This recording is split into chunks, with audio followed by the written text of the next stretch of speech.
I'm going to show you how I make high quality videos running at 60 frames per second out of old Super 8 movies shot at 18 frames per second, like these. I used an old Alamo GS 1200 movie projector from 40 years ago and modified it to meet my needs. I removed the Alamo projection lens and positioned my camera with a special lens to focus on the film in the film gate. Then I removed the rotating shutter, which is located behind the film gate, so that I could get good continuous light during exposure. I also removed the old infrared filter because I'm going to replace the quartz halogen bulb.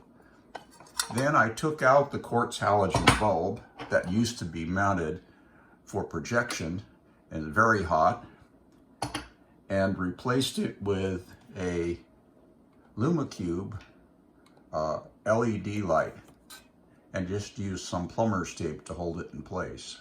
To get the camera lens to align properly with the film, I had to use a Dremel tool to remove a little bit of aluminum in the area around where the lens was mounted. I am using a special Allow Ultra Macro lens on the camera set to a magnification of 3.51. This allows me to fill the video frame in the camera with each frame of the movie as it passes by from the projector. I support the camera on a wooden platform on which I've mounted an inexpensive focus rail. I have a focus control here. The camera then is aligned with the projector focused on the film of the frame. I align the projector with the camera by making sure that the projector is level and then verifying that the camera is vertical. And then I align the camera so that the axis is in line with the projector and that the camera height is in line with the film. I set the movie mode on the camera to 1080p at 24 frames per second in a high movie quality. I use the flat picture profile with sharpening set to 7.25, the mid-range sharpening set to 4, and the low-range sharpening set to 2.5. This seems to give a good quality of picture while retaining lots of detail. I set the Kevin color balance to 4000 Kelvin, and I can adjust the green and the magenta tint as required to compensate for aging in the film. With this light, and on most films, I find that if I use the movie ISO setting for auto from 64 to 500, it gives a pretty good control of exposure. I'm going to use the movie file type MOV. For sound movies, I connect the microphone input of the camera to the left channel of the projector through a 10-to-1 attenuator that takes the left channel and drives both the left and right hand microphone inputs. Most of the time, I run the camera on the USB external power. The HDMI output from the camera, going to this red cable, runs to a 7-inch free world monitor. Then it has a pass-through HDMI output, which I use to synchronize the projector.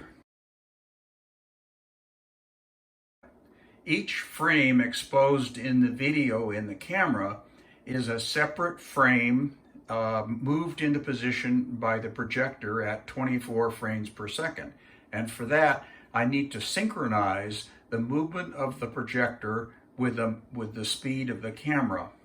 I set the projector speed to 24 and use the ESS sync mode that's built into the projector. I had to modify the projector so that it would run at the 24 frames per second setting. I'm going to illustrate the ESS function. The top pulse is from the synchronizing source. You can see it's 23.91 hertz. And the bottom is the output from the projector showing the rate that the projector is running. you can see it's drifting. I can turn the speed adjust up and down, and you can see the motor moving back and forth, but it's pretty hard to get it to be stable. So if I switch the ESS switch on, you can see that the motor immediately synchronizes with the input pulse. And if I change the knob on the back of the projector for the synchronization, I can move the point at which the projector runs back and forth between the sync pulses. I built an interface to make sure that the projector runs exactly the same speed as the camera. The camera runs at 24p, but that's actually 23.976 frames per second due to historical TV standards. The HDMI output is 60p, even though the camera is running at 24p, and that's 59.94 frames per second, even though it's set at 60, and these two numbers are based on the same historical standard. However, 25 frames at 60p is the same time as 10 frames at 24p, which is 417.0837504 milliseconds.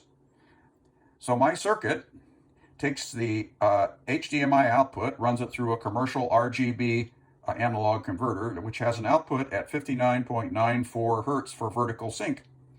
I run that output through a gate that's blocked by a one-shot that's 407 milliseconds long. This allows a 25th pulse to come out, and this 25th pulse sets the one-shot again and blocks 24 more pulses.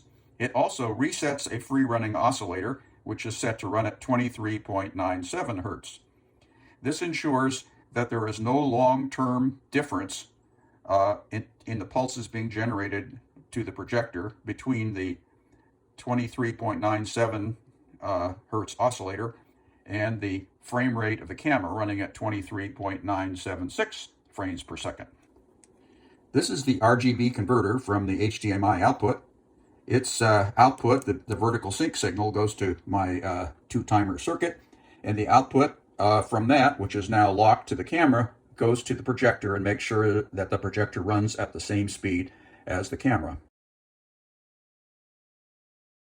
One of the challenges of copying Super 8 film is caused by the size of the frame itself. Here is a 35 millimeter frame, 24 by 36 millimeters, and a Super 8 frame is only 4 by 5.7 millimeters. That makes it 1/38th the area of 35 millimeter film. Therefore, each frame of the Super 8 movie is 38 times more susceptible to dust, specks, and fibers that may be in the way. So cleaning the film is very important. And the first step I had to take there was to clean up my workspace by removing all the extraneous clutter, vacuum every single surface, all the walls, the shelves, drawers, everything in my room, and then wipe everything down with alcohol. The next thing I did was install a HEPA air filter in the room to ensure that the air was well circulated and filtered constantly. Once the room is clean, it's important to keep dirt out of the room. I installed an adhesive mat in front of my entry door. The adhesive mat has multiple layers that can be peeled back to reveal a fresh, sticky surface. As you can see, it has already picked up a lot of debris. It's also important to be aware of air that might enter the room through the heating and air conditioning duct. I used one of these high-efficiency paper filters in front of my duct to block all the dust. I used an old Super 8 film editing station for cleaning the film. Primarily, this gave me the ability to crank the film back and forth between two reels. I used a folded microfiber cloth as a padding, and then covered that with a single sheet, 1 or 2 sheets of PEC pad. PEC pad is a lint-free, non-abrasive cleaning pad. Then I applied a commercial lubricant cleaner called Film Guard to the surface of the PEC pad. Got it quite damp. And then I would hold the pad folded over the film and wind the film from the beginning to the end. I may stop every 100 feet or so to rotate the PEC pad. At the end of the film, you can see I'm getting some debris off. I would flip the PEC pad over and then repeat the process in the reverse direction. And I might repeat this 3 or 4 times to get a clean piece of film. After loading the film and projector and threading it through the projector, I make sure that it's caught on a take-up reel, then stop the projector. I can see the image in the camera. It's upside down, which is what I would expect.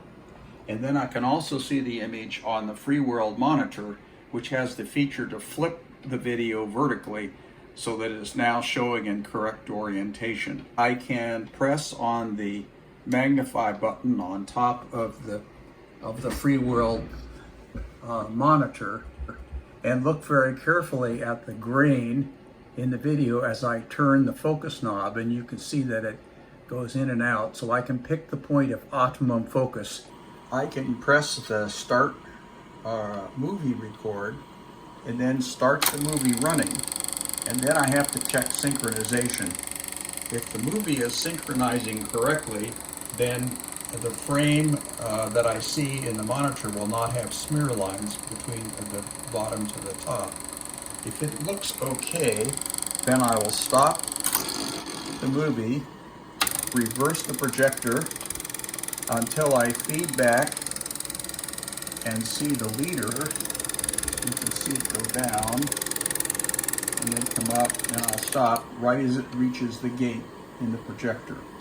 At that point, I can start the projector going forward again, and if the film feeds okay, then I am at this point recording and synchronizing the video that I want to copy.